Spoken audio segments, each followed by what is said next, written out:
राधे राधे आप सभी को। अब हम देखेंगे सेक्शन 29 क्या कहता है।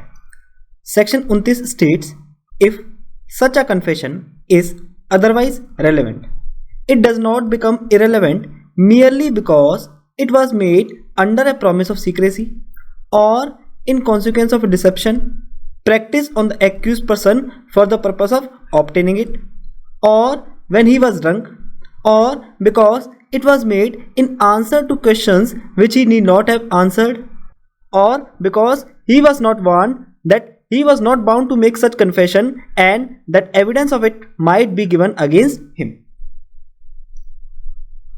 तो क्या कहता है जी सेक्शन 29? सेक्शन 29 स्टेट कन्फेशन जो वैसे तो रेलेवेंट है वो बस इसी कारण से इरेलेवेंट नहीं बन जाएगा क्योंकि वो कन्फेशन प्रॉमिस ऑफ सीक्रेसी में लिया गया है। लाइक एक्यूज से कन्फेशन ये कह के ऑब्टेन कर लिया गया कि मैं प्रॉमिस करता हूं मैं ये बात सीक्रेट रखूंगा, किसी और को डाइवल्ज नहीं करूंगा। या फिर एक्यूज पर्सन से धोखे से कन्फेशन ऑब्टेन कर लिया गया है, या फिर कन्फेशन तब लिया गया है जब एक्यूज पर्सन ड्रंक था। लाइक एक्यूज ने दारू के नशे में अपने दोस्त को कन्फेशन कर दिया, या फिर एक्यूज से उन क्वेश्चंस का आंसर ले लिया जिनको आंसर करने की एक्यूज को जरूरत नहीं थी, इररेस्पेक्टिव ऑफ द फैक्ट कि उन क्वेश्चन का फॉर्म क्या है। Like answer given under section 164 of CrPC और 342 ऑफ सीआरपीसी और 364 ऑफ सीआरपीसी। या फिर एक्यूज को वार्न नहीं किया गया था that he is not bound to make confession and if he makes such confession it can be used as an evidence against him except judicial confession made under section 164 CRPC as section 164 CRPC is a specific provision whereas section 29 क्या है? section 29 is a general provision and specific provision always prevail upon general provision।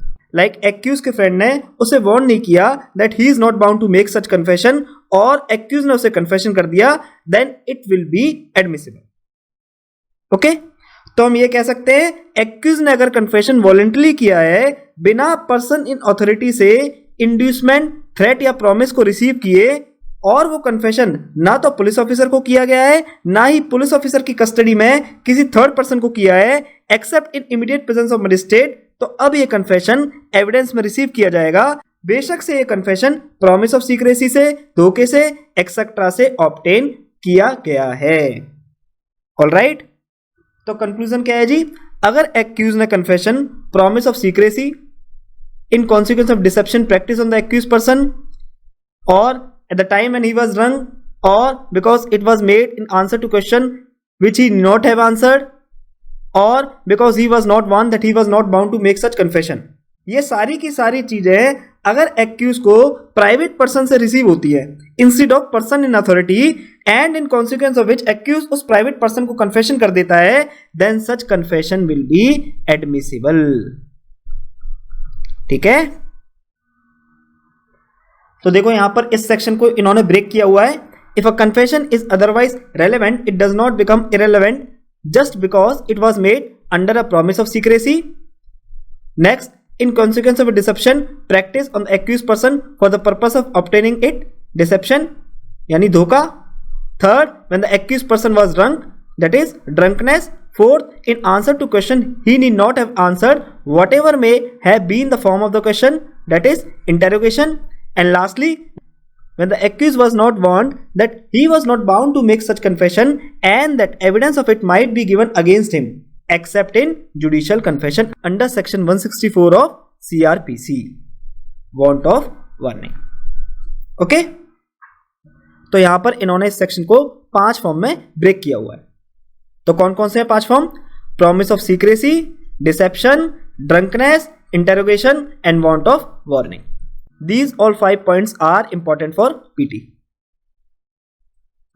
आगे बोलता है to be clear it may be said that if a confession is made voluntarily without any inducement threat और promise from person in authority and if it is not made to a police officer nor was it made while the accused was in police custody to any person other than a magistrate it will be received in evidence even if it was made by a promise of secrecy in consequence of deception, in state of drunkenness or in answer to question or without any warning that it may be used against him।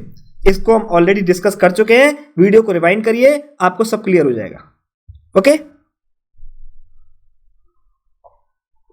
अब यहां पर इन्होंने एक example दिया हुआ है, a confession obtain from an accused by promise of secrecy is relevant under this section. Example, A is accused of murdering B. C is a friend of A. While sitting in a lonely place, C asked A whether he had killed B. A hesitated to answer. C said, I swear by God that I will not tell it to anybody if you tell me the truth. A confessed to his friend C that it was really he who committed the murder of B.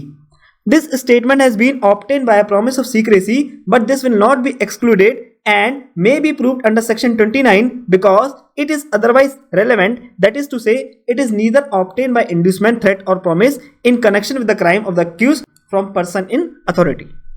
तो example क्या दिया जी इन्होंने, ए पे accusation लगे हैं कि उसने B नाम के पर्सन का मर्डर किया है. सी ए का दोस्त है. जब ए और सी एक सुनसान जगह पर बैठे हुए थे तो सी ने ए से पूछा कि क्या बी को तूने ही मारा है. ए आंसर करने में झिझकता है. सी कहता है, मैं भगवान कसम खा के कहता हूं अगर तू मुझे सच बताएगा तो मैं किसी को कुछ नहीं बताऊंगा. ए ने कन्फेशन कर दिया कि हाँ मैंने ही बी का मर्डर किया है. अब ये जो कन्फेशन है ये प्रॉमिस ऑफ सीक्रेसी से ऑब्टेन किया गया है and that promise was not obtain from person in authority, thus this confession will be admissible. Okay, एक एग्जांपल और देख लेते हैं. A is arrested for the murder of B and is kept up in jail. A writes a letter to his father expressing his regret for having committed very heinous offense by murdering B. The gatekeeper made a promise to the accused that he will give the letter to his father and to nobody else. But when he got the letter from the accused, he delivered it to the authorities. Here though, the confessional statement of the accused was taken by the gatekeeper by practicing fraud upon him. The statement is admissible as it was not taken by inducement, threat or promise emanating from a man in authority, nor was it made to any police officer, nor to anybody else while the accused was in custody of the police officer. Okay? तो ये बहुत important example है, आपको इस example को बहुत अच्छे से समझना है. ठीक है, अक्सर मेंस में इसी तरह के टेक्निकल क्वेश्चन आ जाते हैं, specially in state like Haryana, Punjab, Himachal Pradesh and Delhi. तो क्या कहता है ये एग्जाम्पल, ए को बी के मर्डर के लिए अरेस्ट कर लिया जाता है और उसे जेल में रखा जाता है. ए अपने फादर को लेटर लिखता है जिसमें वो उस मर्डर के रिग्रेट को एक्सप्रेस करता है. अब गेटकीपर एक्यूज को प्रॉमिस करता है कि भाई मैं इस लेटर को तेरे फादर को ही दूंगा और किसी को नहीं दूंगा. बट एक्यूज से लेटर मिलते ही गेटकीपर उस लेटर को ऑथोरिटीज को डिलीवर कर देता है. अब यहां बेशक से कन्फेशन गेटकीपर ने फ्रॉड प्रैक्टिस करके ऑब्टेन किया है, स्टेटमेंट फिर भी एडमिसिबल मानी जाएगी बिकॉज एक्यूज को इंड्यूसमेंट, थ्रेट या प्रॉमिस पर्सन इन अथॉरिटी से नहीं मिला. ओके, ना ही कन्फेशन पुलिस वाले को किया गया है और ना ही कन्फेशन पुलिस कस्टडी में किसी थर्ड पर्सन को किया है. ठीक है, ध्यान रखना, कन्फेशन फादर को किया गया है who was not there while accused was in police custody or while accused was in lockup. ठीक है, and that confession was to made in letter. Confession gatekeeper को नहीं किया, इसलिए ये जो कन्फेशन है सेक्शन 26 से हिट नहीं होगा. ओके, ठीक है ना. तो इस एग्जांपल को बहुत अच्छे से दिमाग में सेट कर लेना, this is very important for mains. अब आप एक बात याद रखना, confession under drink, confession under drink or under intoxication is admissible, but confession under sleepwalk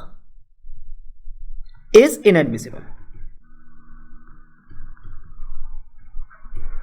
Clear हुआ? Confession under intoxication or under drink is admissible, but confession under sleepwalk is inadmissible. ठीक है ना. अच्छा, इसका रीजन बताइए, इसका reason क्या है. मैंने ऑलरेडी एक वीडियो में इसका रीजन बताया हुआ है, आप इसका रीजन बताइए. तो देखो ये था हमारा section 29.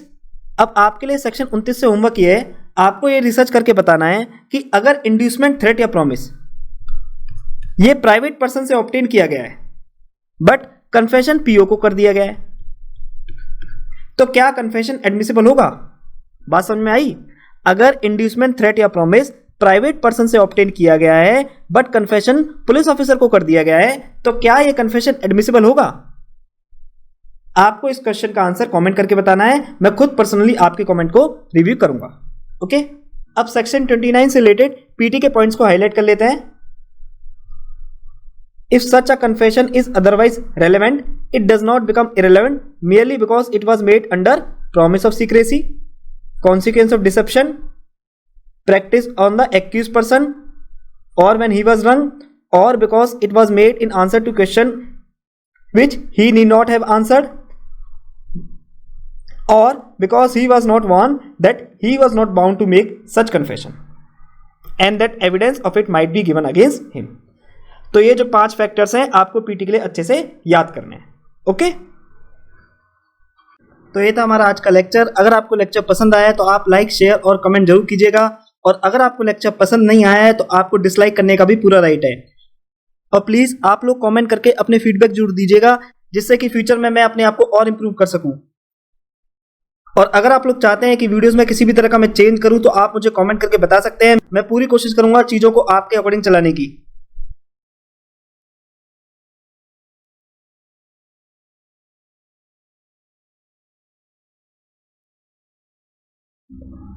Special thanks to my गुरु नेहा सिंह, जिन्होंने ईयर 2018 में इंडियन एविडेंस एक्ट का अपना ज्ञान मेरे साथ साझा करके मुझे लेक्चर बनाने के काबिल बनाया. अगर आपको इस लेक्चर से कुछ सीखने को मिला है और आप मुझे कंट्रीब्यूट करना चाहते हैं तो आप मुझे कंट्रीब्यूट भी कर सकते हैं. ये है मेरा QR कोड. आप किसी भी ऑनलाइन पेमेंट एप्लीकेशन के थ्रू मुझे पेमेंट कर सकते हैं. और याद रखना, ये कंट्रीब्यूशन जो भी आप करोगे ये केवल सोसाइटी के लिए यूज किया जाएगा, जैसे कि गरीब बच्चों की पढ़ाई के लिए, उनकी शादी के लिए, गौ माता की सेवा के लिए, etcetera. Because I believe this contribution is by the people, of the people and for the people only.